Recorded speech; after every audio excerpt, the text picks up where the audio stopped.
the Age of Fission radio show with your host, Lonnie Clark.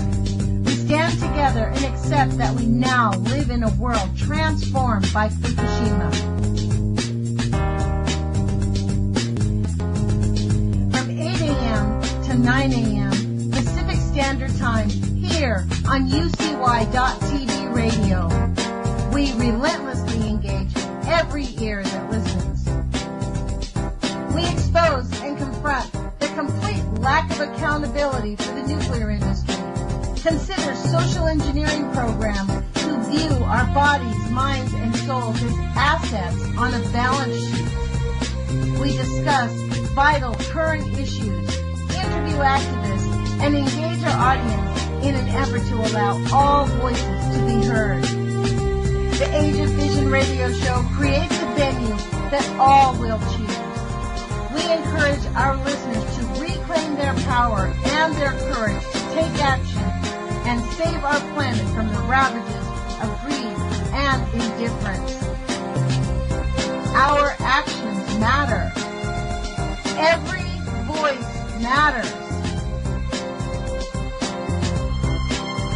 We remind our listeners that happiness is resistance.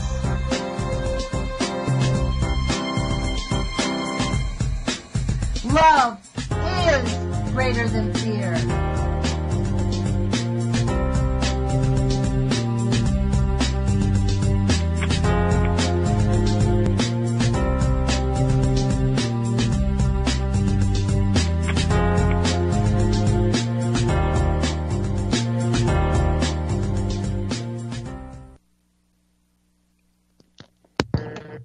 Good morning, UCY.TV radio listeners. I hope you're all well today.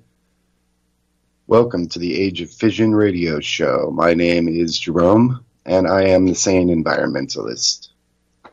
It is the 3/29/2018.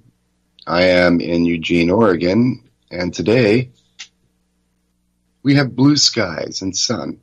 It's somewhat unusual. I guess I will be doing since I have the opportunity, do a documentary of how they chemtrail the sky today. I noticed they really go hard around here, surprisingly enough. So I saw a piece yesterday, and it's about a movie that's due to be released, and the movie is called Little Voices from Fukushima, and the person who made the movie is called Hitomi Kamanaka, and she went around Fukushima and interviewed mothers from Fukushima and children from Fukushima, as well as from right around I think it was maybe Ukraine or somewhere in Eastern Europe, where the Chernobyl accident badly affected mothers and children. And she made a documentary basically about the two cultures and how they've dealt with this onslaught from the nuclear mess that was created. One thing that I find very, very troubling about Japan is that they have their society has a lot of taboo, and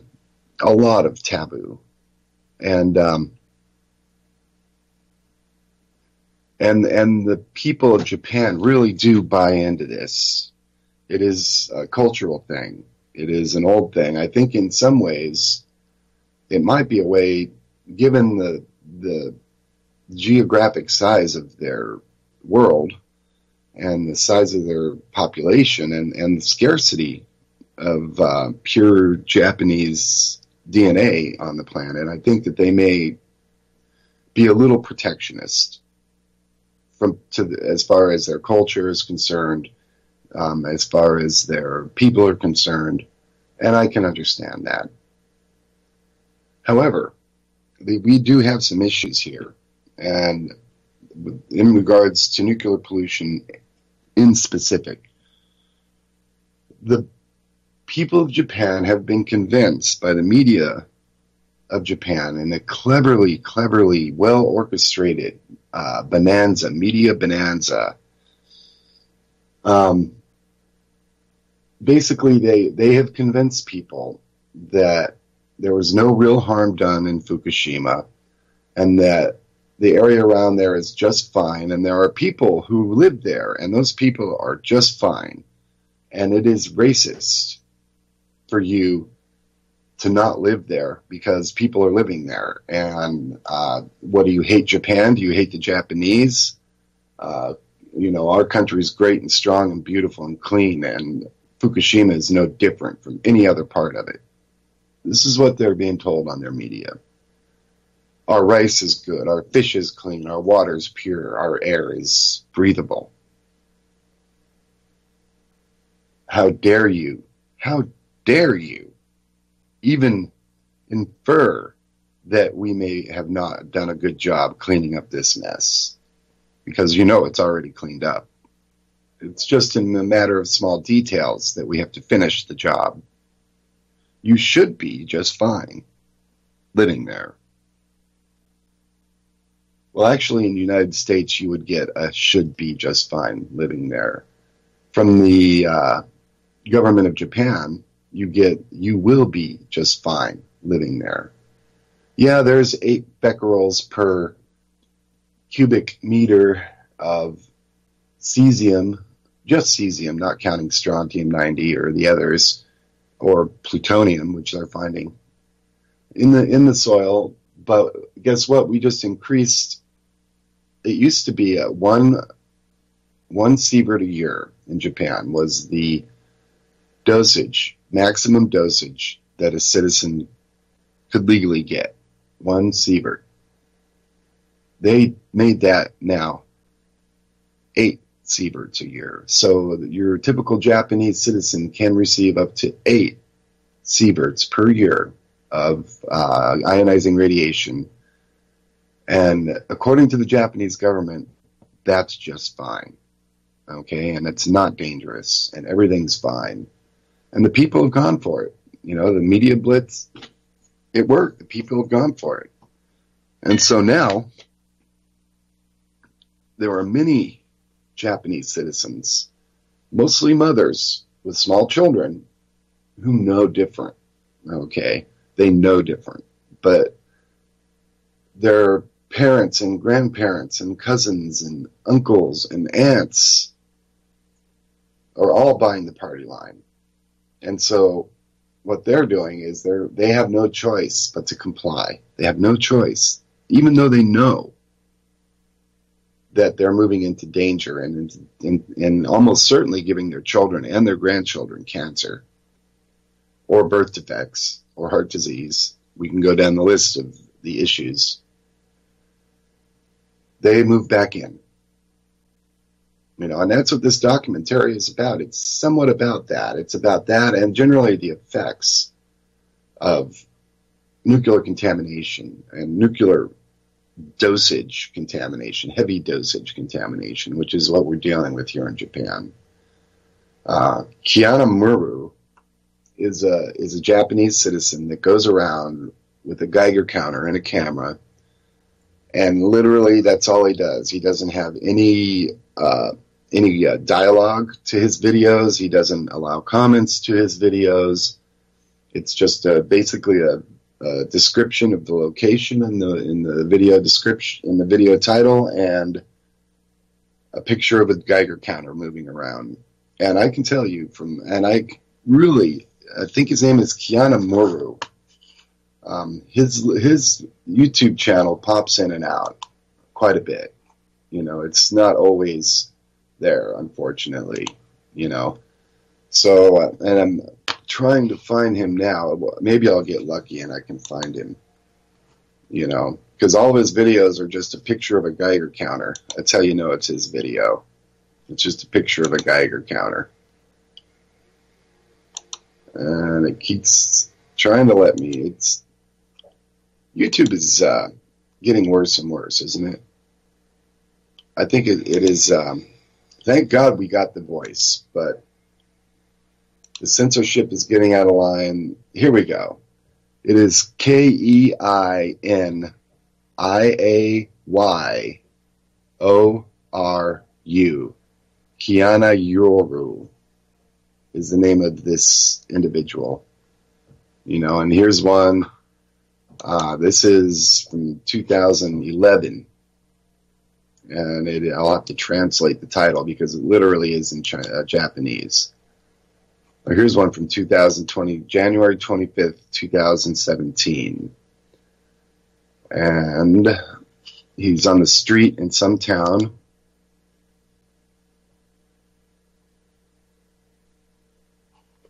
And he's getting 1.4 millisieverts per hour last year, just driving around in the Fukushima prefecture. Okay. A millisievert is 1,000 microsieverts. So when you're seeing radiation detection on a Geiger counter in a background type situation, here in Eugene, Oregon, it might be 0.08, 0.06, 0.1 microsieverts per hour. Multiply that times 1,000, and that's the background radiation in Fukushima Prefecture, Japan, right now. Think about that. Think about every one of those little impacts blowing apart a little piece of Japanese precious, rare, beautiful DNA. And the crime against humanity, the literal destruction of a gene pool is what's going on here. And they're stubbornly proud people, and they don't want to admit that that's happening. They can't admit it. They just can't. It's not part of their makeup. Okay, now we got 1.8 sieverts per hour. That's just 1,800 microsieverts is a lot of radiation. That's one 100,000th of a sievert right there is what we're looking at. So how long would it take to get an entire sievert? Not long. I think 8 sieverts a year is what they're saying is safe. I disagree. So without further ado, I'm going to play this video for you guys. And what it is it's a Q&A with the author of the movie. And parts of it are in Japanese and with English subtitles. So what I'll do is I'll pause it at those places, and I'll read the subtitles to you guys so you understand what's going on. So here we go. This is a Creative Commons license, Little Voices from Fukushima, question and answer with Hitomi Kamanaka and Julius Weitzdorfer. The person who published this is called Protecting the Weak.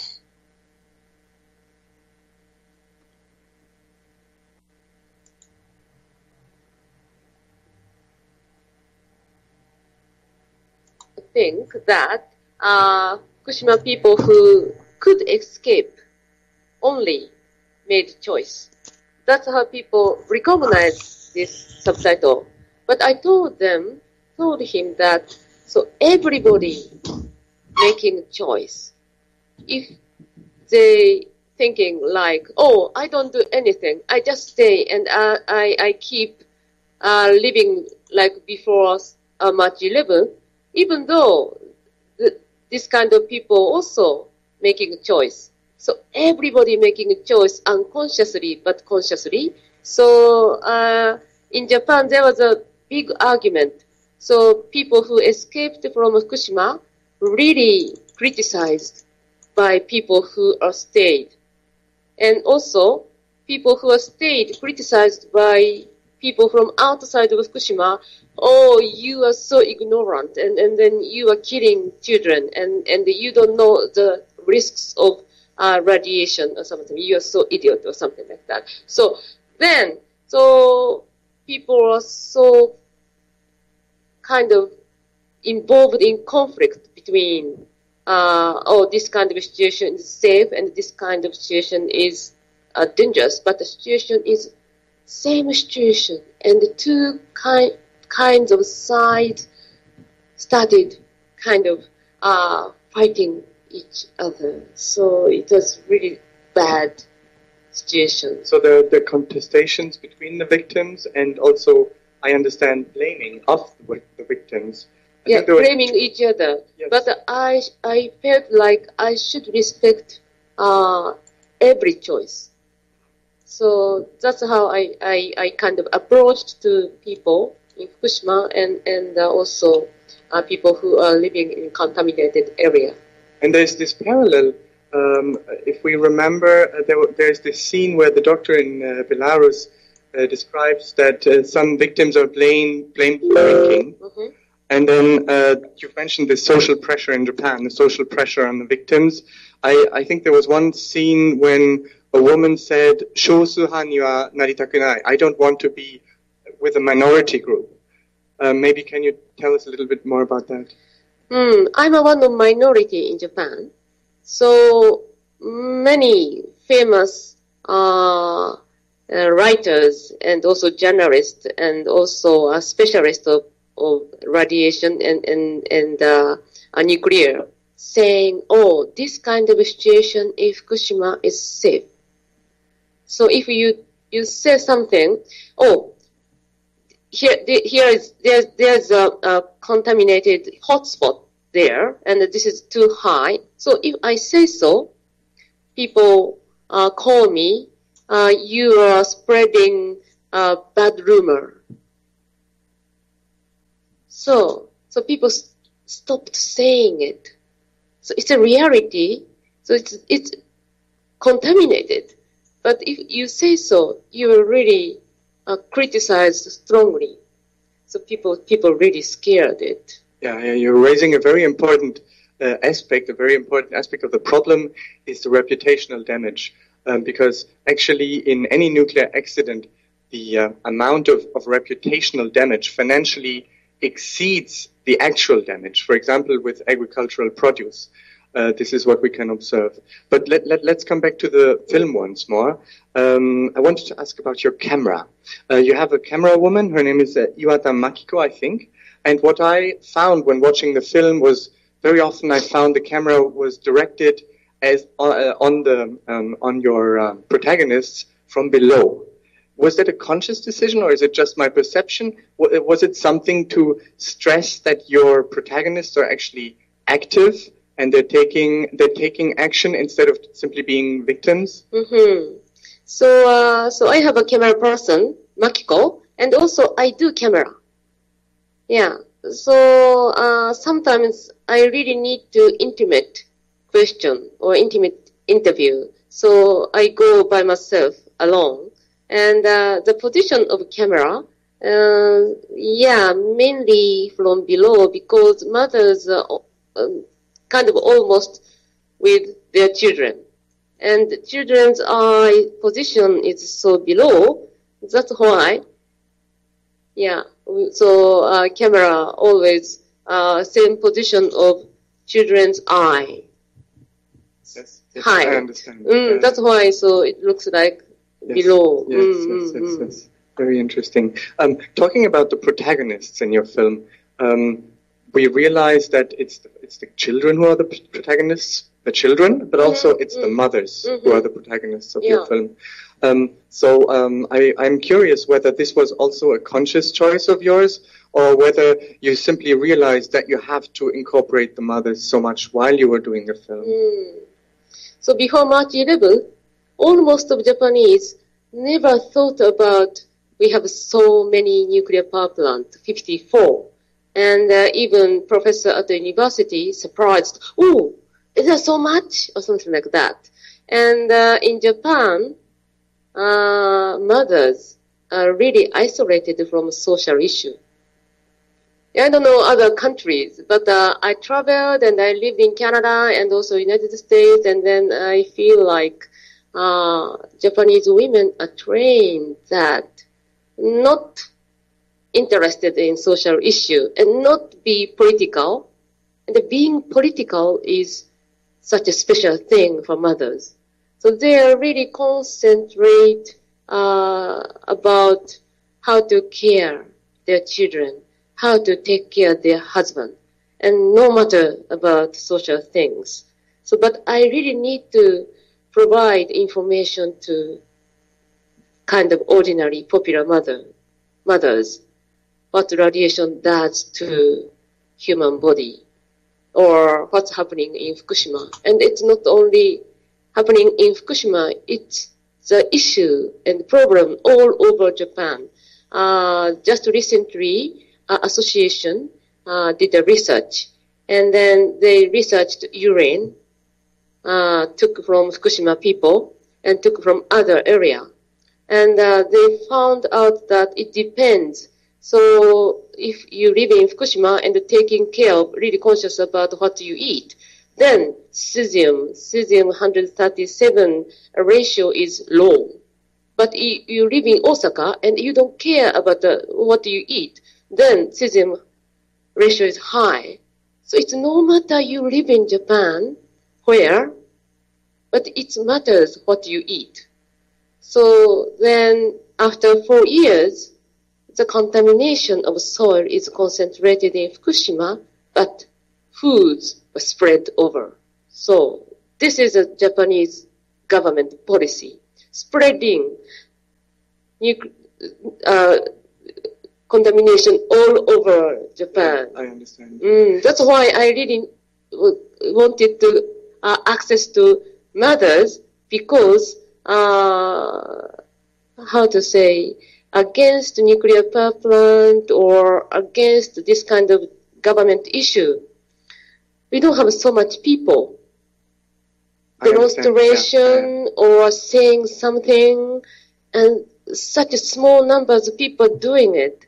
And I feel like I need more people to take action.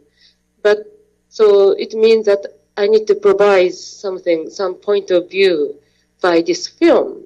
So if ordinary mothers in Japan feels like, oh, Kamanaka's film is a scary one, so then they don't come to theater. I understand. I think food safety is a very important matter, and I'm sure we can come back to that. But I want to return to the activism of the women that you've mentioned. And particularly in comparison to other places, I know that you've worked not only in America, in Iraq, in Belarus, in Japan, and even in Sweden. And so I would be curious, because this is also relating closely to our research, when we're looking at disaster victims, not only how they are protected by the government, but also how they mobilize themselves and how people mobilize for the victims. Maybe you can share a little bit more about how this activism, how the demonstrations in Tokyo and so forth, how they happen, how you perceive that in comparison to other places you have been. Yeah, so it was 2010, and in Fukushima Prefecture, so that nuclear power plant which exploded, number 3. So Fukushima Prefecture decided to use mixture fuel, plutonium and uranium. This is a special fuel for nuclear power plant, and it's dangerous. And then people in Fukushima asked me to come to Fukushima to against this policy. Then I went. It was April 2010, the 6 months before the disaster. So then 4 people at the city hall waited for me, and they were holding a banner saying that stop using this special dangerous nuclear fuel or something like that. And they said nothing. And why you are silent? I asked. If you say something, if you make voice inside of the city hall area, we cannot be here. This is a condition. We have to keep silent and just standing and holding this banner. And then I met guy who is responsible about this using special fuel. And I told, how risk it is. And then after you use this fuel, even though you didn't get any accident, then after use this special fuel, you have to keep 50 years inside of the pool in Fukushima Prefecture. Don't you think it's such a ridiculous and risk things? And then he said that, we accept this, and then government pay us 20 billion yen. So we already accepted it. I understand. Only 4 people are there. Yes. But then after March 11th, in Tokyo, suddenly million of people started a demonstration against nuclear power plant using, but government policy never changed. So then, little by little, people are kind of giving up. Yeah. So now demonstration is keep going every Friday night, but numbers are less and less. And the campaign, so this disaster was too bad, but the result is luckily it wasn't so much. Kind of campaign is so strong. You walk Tokyo City, and then every station full of poster. Let's go to Fukushima. Let's eat Fukushima, and let's meet the Fukushima people. And Fukushima is recovered completely, and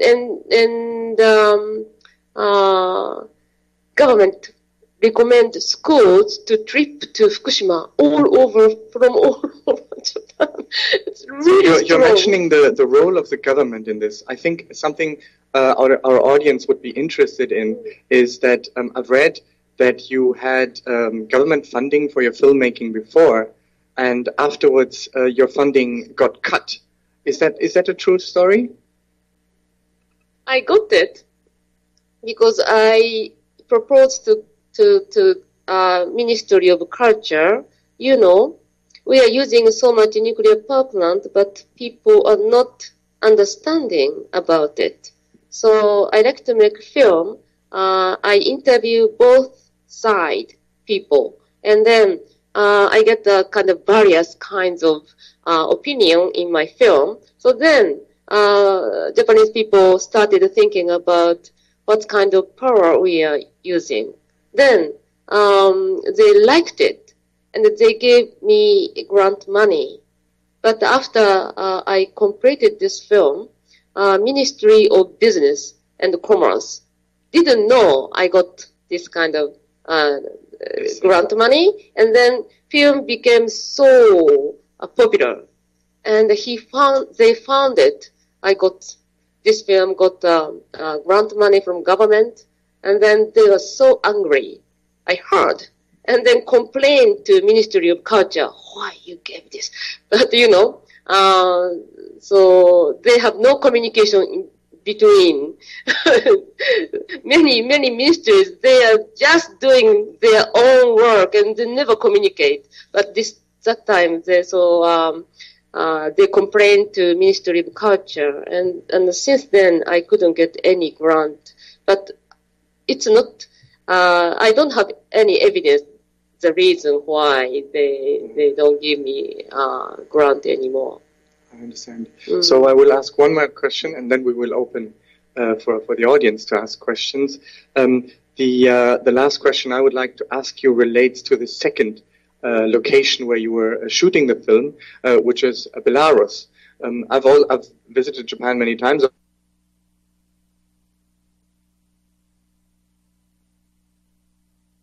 Is actually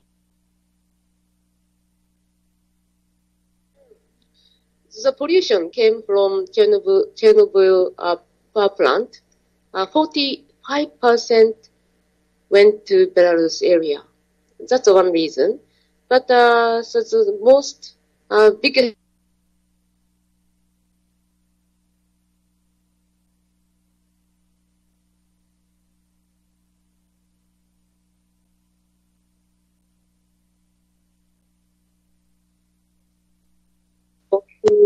doing rehabilitation for children, Chernobyl no Kakehashi.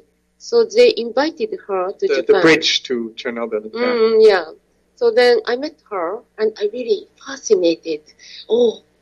So I liked her. So that's why I wanted see how Smolnikova, Dr. Smolnikova is protecting their own children. So she certainly is a fascinating character. Yeah. And also Belarus, the political situation is something similar to Japan. In what way? In what way did you perceive it as similar to Japan? You cannot say clearly. This is so because Lukashenko is Prime Minister, I think. Prime Minister? President. Yeah, President Lukashenko saying Chernobyl is over. You shouldn't use the word Chernobyl. But the people are saying, yes, okay, you're right. Then they're doing different. So I thought it's similar to Japan. The government says something, but they are doing differently. So that's quite a rare thing for Japan. Or I would perceive it as a rare thing for Japan that people disobey the government and they, regardless, do what they think is right. Or do you think it's nothing new after Fukushima? Yeah. So, but so we can. I thought we can do it. That's why. Okay. This is a way that. So government says safe. So you are kind of pretending. Okay, you're right, but you do right thing. This kind of attitude, I think we can learn. I thought this is something that Japan can learn. Right. Also referring to the quote of the woman where she said Japan has to change. So maybe that is closely related to what would your conclusion be? You have been documenting radiation in many countries. You've documented radiation in Japan for many years. Maybe that's the last thing we would like to hear. What is your conclusion from the documentation that you have done? So after people encountered contamination of radiation, and then also this disaster gave us such a big question. How do you live after this disaster? How? So do you change or not change your life? So this kind of question everybody received. And then, so I think many kinds of answers should exist. But the Japanese government forcing to only one way of live. One way of lifestyle. But we are living in democratic country, so I like to show that many choices. There are many way to, you can decide. But you saw in my film, mothers are thinking, we need to follow what school says or what government says. But there's a way. So it's not only way. This is the conclusion. And also we can protect children even though after this disaster, because mothers in Belarus has been doing rehabilitation so consistently. That's why such a small numbers of children can receive this rehabilitation services in Japan. So I like to spread more. Children can receive this rehabilitation services in Japan. Yeah, that's why my film is very important. So people have to know it's important. It's necessary. But they don't know. Even media people, what the rehabilitation is, what you're talking about, a kind of a question. So every time I really teaching them, and also by this film. So you see yourself not only as a documenter, but also as an educator in a way? But I like to make a foundation or for rehabilitation. for children. The big foundation, if we can create, then we can provide financial support to citizen groups which already are helping children. Thank you very much. I am sure there will be some questions. I came from Canada. I've seen this film several times. And it's really a successful film, I think. I have two questions to you. One is that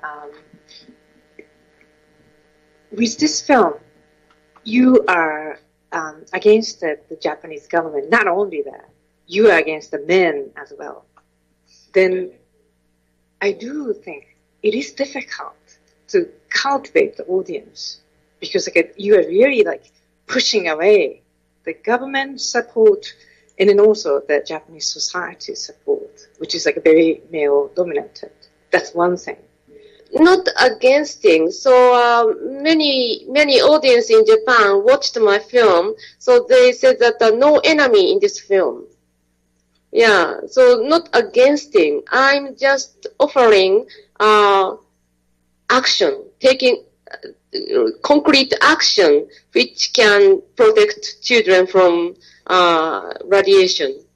So against action taking so much energy, so it's not suit to mothers to do. That's my opinion. And fathers are really supporting those haha ranger. That's different from other mothers because so many divorce happened after this disaster, and haha ranger can appear in my film. The reason because their husband said yes, you can do it. This is different. I'm not against it, just showing. Yeah, sorry. The second question is that before your screening, I saw the film Going Against the Grain in Fukushima, which is about supporting the people in Fukushima making a rice, and then they try to make it into the safe food, and then, let's Japanese people eat the Fukushima. 天に伸びる村? 天に栄える村? I don't know the Japanese title. It's just going against in Fukushima. That's the title. Okay, so it's this film about the farmers. That's right, making a rice, making Yeah, it's the north part of Fukushima and not so much polluted. That's and right. they are successful. Right. So and their rice not contaminated. Right.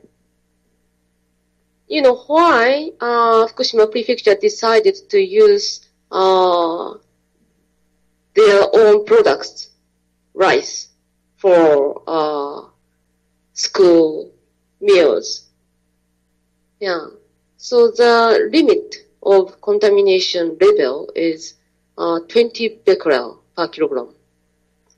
And but they could choose another rice from safety place and 0 becquerel. But they chose their own Fukushima products for school meal, and it shows that so they want clean up rumor, reputational damage. So, but it's kind of sacrificing children. So you see, children is in Fukushima. Children are eating Fukushima rice.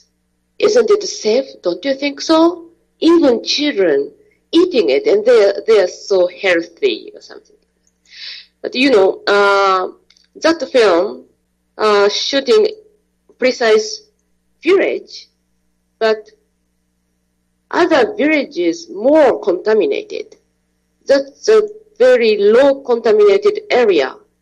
But how about other farmers who are cultivating much more contaminated area? And their rice is much more contaminated compared to that village which is in that film. Yeah, so we can't say this is okay. That's why every Fukushima is all right. So various situations. So you have to research this area, soil contamination is this much. Like Belarus, we need to have map, soil contamination map. But government, I asked the government directly, 復興省ってなんていうのかな? It's a new ministry. Yeah. So I asked prime 大臣はなんだっけ? Minister. Yeah. So I asked the former minister, why you don't make soil contamination map, and why we don't have it? And he answered, I don't know why. What? Yeah, they don't want to make it. Yeah. So, but according to this kind of map, Belarus created more than 400 new law to protect people who are living contaminated area. But we have only one new law, and they didn't put any budget for 2 years and a half. This law, it's called 子ども被災者支援法.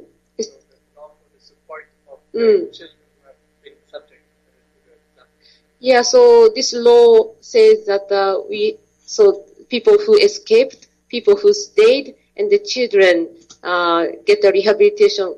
This is right, and also people has the right to get the compensation, and very good law. It followed Chernobyl law.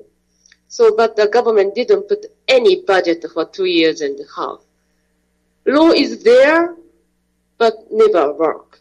And then citizen group started sue this government, why you don't put budget. And then after 3 weeks, they just put a small budget into this law, but it doesn't really function. Yeah. If I may borrow your microphone, it's maybe interesting to know that at the same time, the Japanese government paid at least 50 billion euros to Tokyo Denryoku, to TEPCO, in order to facilitate the compensation, and they also subsidized the company in general. So that puts it in a different perspective, that if you mention that this other body didn't get any funding at all. I think we have a few more questions. So just recently, I met several people who are saying that, it is very difficult to say no to nuclear power. I asked why. So they said that if I say some opinion clearly, maybe other people who has different opinion get hurt or something like that. But so, government likes to regenerate nuclear power plant, but already 623 days we survived without any nuclear power plant. And this reality already Japanese people started feeling, maybe we are all right, because we just care that if we lack the energy, we don't have enough energy. That's our worry about not using nuclear power plant. But we could survive already more than 600 days without a nuclear power plant. Well, why we keep going? So this kind of way of thinking, many Japanese, I feel like 80%, more than 80% of Japanese people thinking like this. So, and local people also, they knew they couldn't escape without exposed by radiation once if nuclear power plant exploded. So this kind of feeling, now it's balancing, and maybe you look like it's impossible to stop Japanese government to regenerate nuclear power plant. But we don't know. We are really fighting underground. Grassroots people are many kinds of actions they are taking now, and it's really different from before March 11th. And the media doesn't tell what those people are doing. That's why it's invisible. But I know because I really going around all Japan and meeting those people. They're really doing good job. And I have hope we can stop nuclear power plant to regenerate and keep going with that using nuclear power plant and surviving Japanese economy also. Yeah. This is my opinion. It's my opinion. It's okay. Maybe you don't agree, but this is my opinion. You mentioned that you also talk to officials, but they don't appear in the movie. I've been making film about this issue for a long time. So I already made 3 films about nuclear, and the third one was about government policy. And also I combined Swedish government policy in one film. And when it was showing at the theater in Tokyo, March 11th happened. And so I call it Nuclear Trilogy.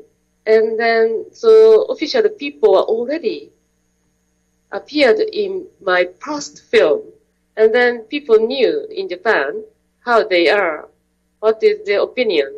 And, but in this film, that wasn't my purpose to show those kind of bureaucratic opinion. It's a waste of time, I thought. Yeah. Yeah. So you can see many government opinion, official opinion on paper and TV program, but not those people. Never those people appeared in mass media, so that's why. Yeah, we saw the mothers, how happy they were to receive vegetables from other parts of the country considered safe, but we never, and how grateful they were for the support, also not only for the vegetable, but also for the moral support. We did not hear that they felt disappointed, left alone, stabbed in the back by the majority of the Japanese population, which might not really care so much anymore about the people, even though you stress that the food from the Fukushima area is actually spread over the country and they might have even good reason to worry about themselves. Yes, that's difficult. Yeah, to survive living in Fukushima, like doing those mothers doing, it's very difficult now. Much more difficult than what I was filming them. The situation is worse and worse, and so community people are already kind of looking at their activities with a kind of doubt why they need to do that, because already safety announcement of Fukushima foods are there. Why they need foods from other place?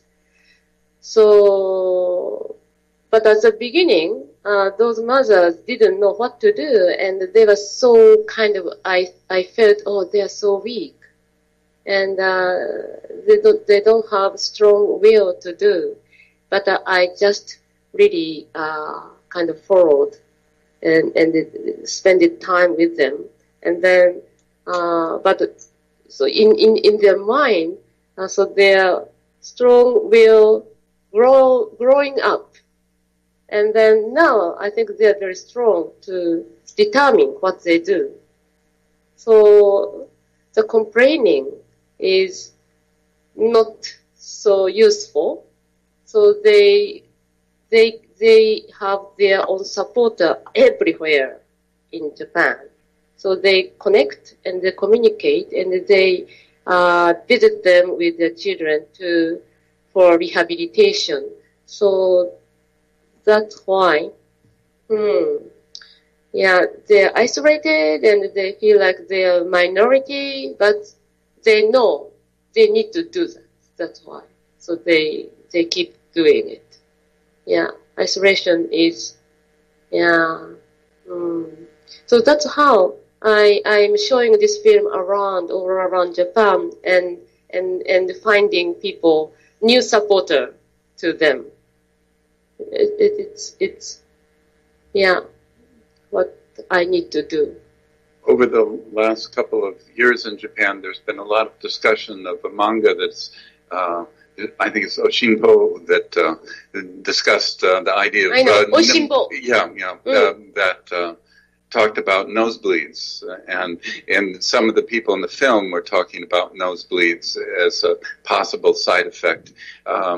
Do you have anything to say about that, or what are people saying there in Fukushima about the meaning of that? I told that I filmed 400 hours. Footage is 400 hours.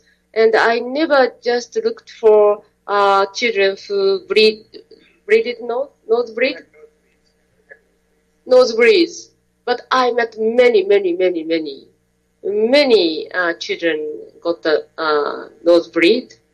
And so there's a research in Belarus. After maybe 1 year or 2 years of catastrophe, they did research around 2,000 people asking, did you have nosebleed? And then more than 84% of people experienced nosebleed. And after 10 years, they did a question to same people, 2,000. They still had it. And in this film, a single mother escaped from Fukushima to Yamanashi Prefecture. She had a boy and 2 girls, and one girl had a newborn baby. So she started bleeding now. And she started feeling strong fatigue, and also dizzy, and also like なんて言うんだろう。腫瘍マーカーってなんて言ったらいいんだろう。腫瘍マーカー Tumor marker? Tumor. So blood testing. So she did blood testing because she's feeling so bad. And blood testing says tumor marker became high. So now she is under 検査ってなんて言ったらいいんだろう。examination, medical examination. I really worry about. Yeah, not scientific evidence relation between radiation and nosebleed, but the fact is there. Many children I really watched directly, and also they say so. Maybe scientific evidence came later on, but I hope researches it. I am missing the public protest in Japan in general against nuclear power energy. But you said they are working in the underground. So, but why you are not using the public and the media? So just after March 11th, so many people did a demonstration, but the government didn't change anything. So that's why I think almost of people kind of gave up. By demonstration, we cannot change the government. And so that's why the numbers became less and less. And also, I feel like in Japanese educational system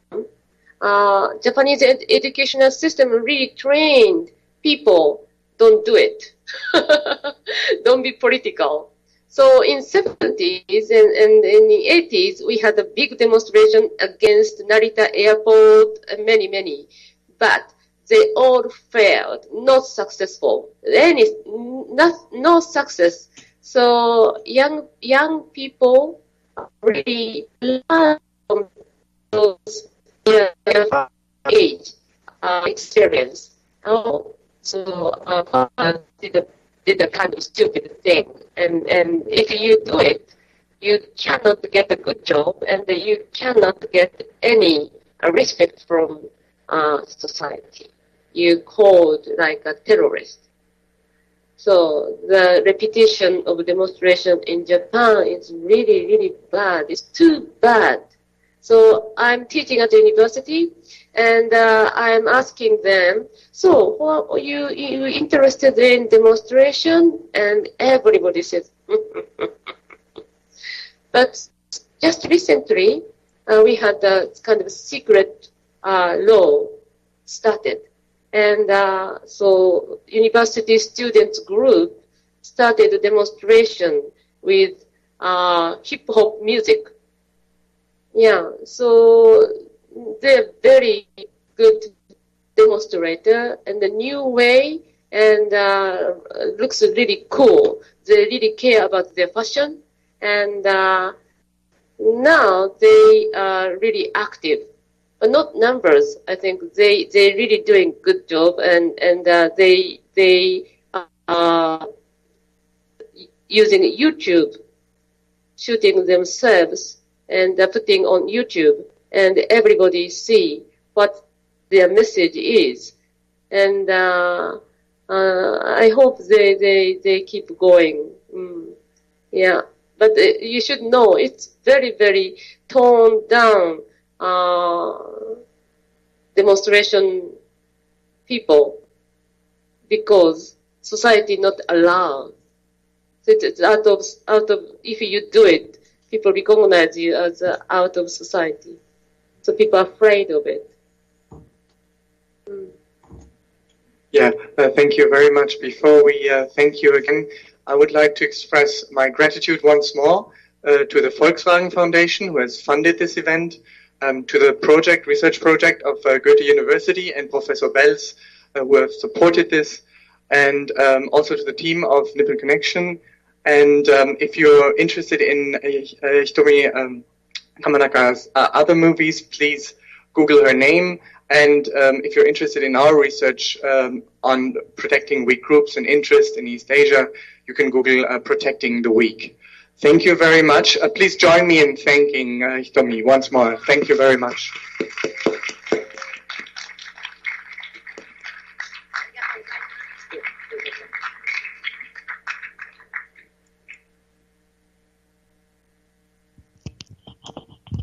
Wow. Wow.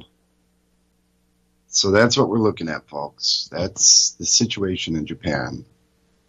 We have a heavily contaminated area which is being covered up actively by the government and being socially put forward as a clean place.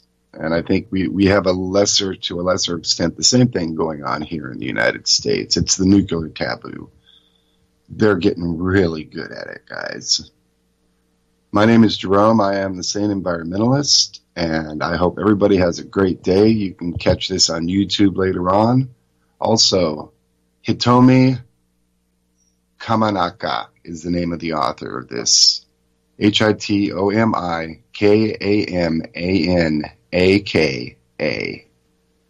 So again, much credit to that and to her. Oh my God, it blew out. I'm sorry, Lonnie. Ooh.